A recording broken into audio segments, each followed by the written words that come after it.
নমস্কার বন্ধু, আমার চ্যানেলে সকলকে জানাচ্ছি স্বাগতম। আজকের ব্লগটা আরম্ভ করছি আমি এখান থেকে। বাজে এখন সকালে 7:50।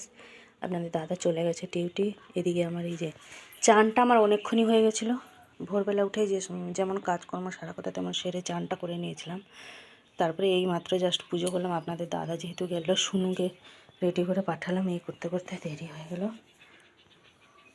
চান হয়ে গেছে কিন্তু পুজো করতেই দেরি হলো, কিছু করার নেই। চুলটা সেই সকাল থেকেই ভিজে চুলে, এই যে ওই জন্য আমি ঢিলে ঢালা করে গাড়ার বেঁধে করছি। কী করবো বলি, সকাল থেকেই মানে সে আর স্থির নেই। কালকে দেওয়ার কথা ছিল সোফাটা, কালকে আবার আপনাদের দাদা ফোন করলো, আবার বললো নাকি সামনে রবিবার দেবে।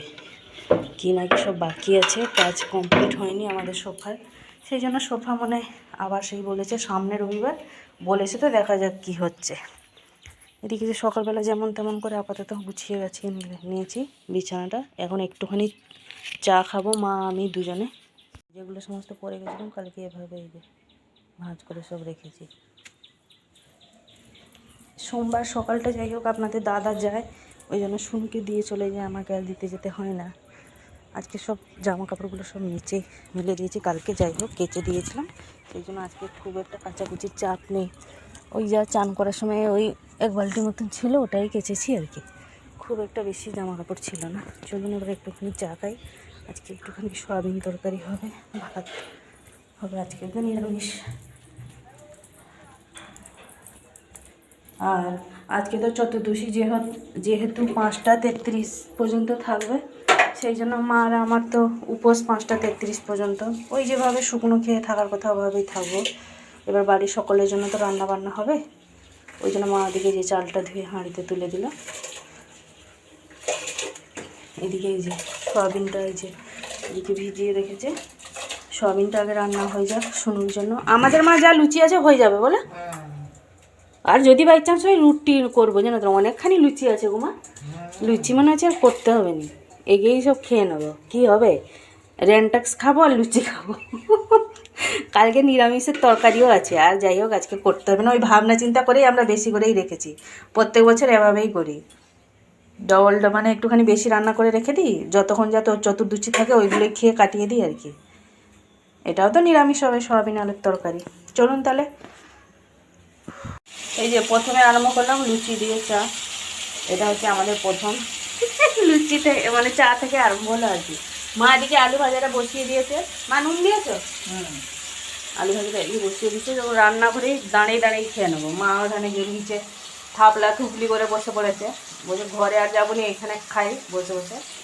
এবার আমিও খাবো। এই যে এদিকে সয়াবিনটা ভাজা হয়ে গেল, আমি ওদিকে এই যে বেটে নিয়ে এসেছি মশলাটা। এবার মা আমাকে বলছে তুই সয়াবিন তরকারিটা বসা, আমি আর একটা তরকারির জন্য ওদিকে মা কালকে যে সমস্ত মা সবজিগুলো নিয়ে এসেছিলো তার মধ্যে কিছুটা রেখে দিয়েছিল, যেহেতু ওরা 4 জনে খাবে বলবে, অল্প পরিমাণে হয়েছিল। সেই যেগুলো সব বাকি ছিল সেগুলো সব মিশিয়ে একটা নবরত্ন তরকারি হচ্ছে, মানে সব রকম সবজি মিশিয়ে। ওই জন্য আমি বললাম নবরত্ন।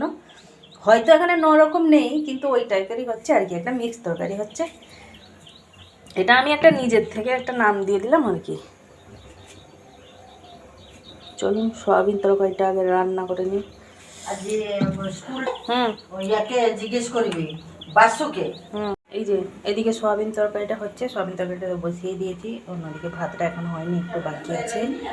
এদিকে আমি ওই ফোনে একটা অ্যালার্ম সেট করে রেখেছি 8টা 35 নাগাদ, যাতে অ্যালার্মটা বাজলে যাতে মনে পড়ে যায় যে 8টা 35 বেজেছে, যেহেতু এখানে রান্নাঘরে আছে ওই জন্য আর কি।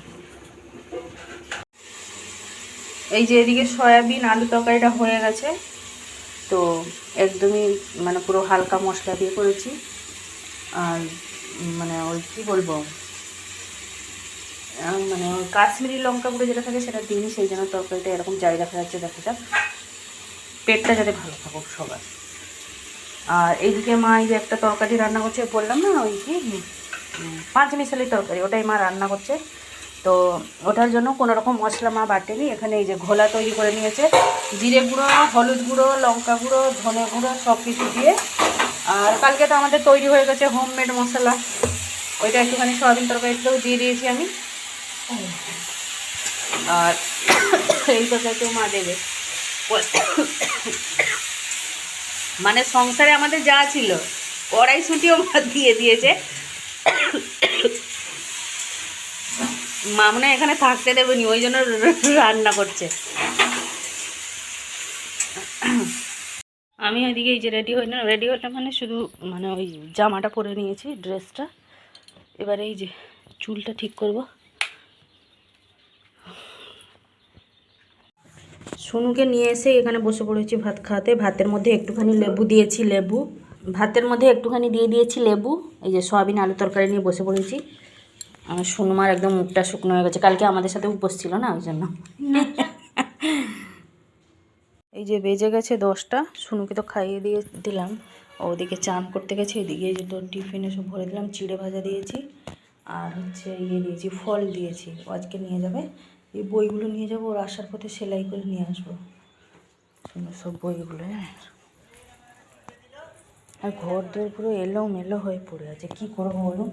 এলে সব কিছু গোছাগুছি করবো, কিছু করার নেই। এই যে সব বাসন কুসন এদিক ওদিক হয়ে পড়ে আছে, যেমন তেমন করে দুটো জাস্ট খাইয়ে দিয়েছি। ও খেয়ে যেমন তেমন করে স্কুল চলে যাক, এলে তারপরে আমি ধীরে সুস্থে সব কিছু গুছাগুছি করবো।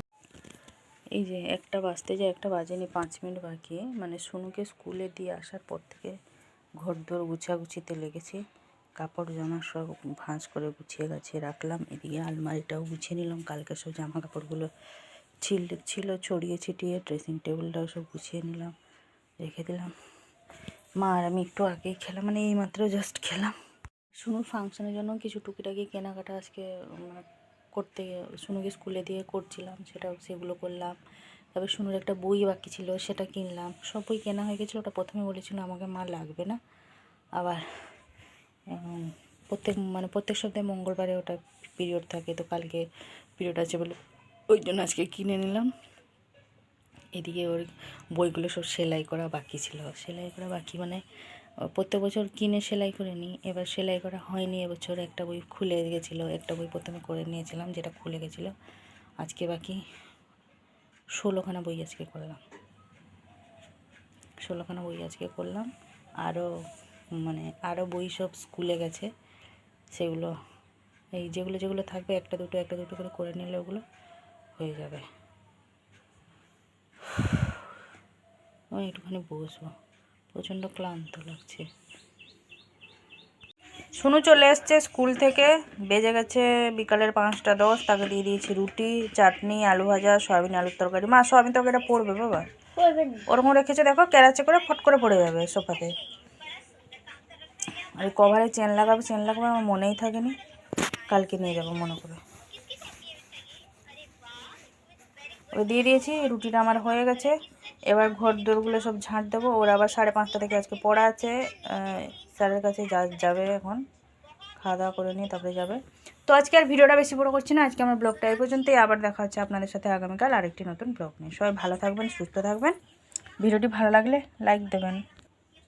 টাটা।